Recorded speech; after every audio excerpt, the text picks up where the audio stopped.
આવતીકાલે ખેડૂત મહાપંચાયત બોટાદમાં થશે, ડંકાની ચોટ પર થશે। જેટલો પણ અવાજ દબાવવાનો પ્રયત્ન પોલીસ કરશે, બમણી તાકાતથી રાજુ કરપડા ફરી એક વખત બોટાદ ખાતે ખેડૂતોની લડાઈને, ખેડૂતોના અવાજને બુલંદ બનાવવા માટે રાજુ કરપડા ફરી આવતીકાલ બોટાદ આવશે। આજે હું જોઉં છું ક્યાં સુધી પોલીસ મને રોકવાના પ્રયત્ન કરે છે। મારી વાત સાફ છે, જ્યાં સુધી કડદો બંધ નહીં થાય ત્યાં સુધી અમારી લડાઈ સતત ચાલુ રહેશે। આવતીકાલે ઈસુદાનભાઈ ગઢવી, પ્રવીણ રામ સહિતના નેતાઓ બોટાદ આવી રહ્યા છે।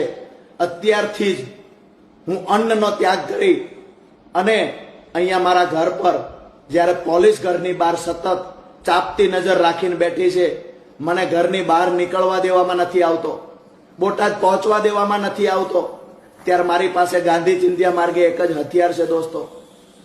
ભગવાનની સાક્ષીએ અત્યારથી આવતીકાલ મહાપંચાયત થાય ત્યાં સુધી હું રાજુ કરપડા આ જુલ્મી અહંકારી અંગ્રેજોની ઓલાદની માફક જુલમ કરી રહેલી સરકારની સામે અન્નનો ત્યાગ કરવાની પ્રતિજ્ઞા લઉં છું દોસ્તો।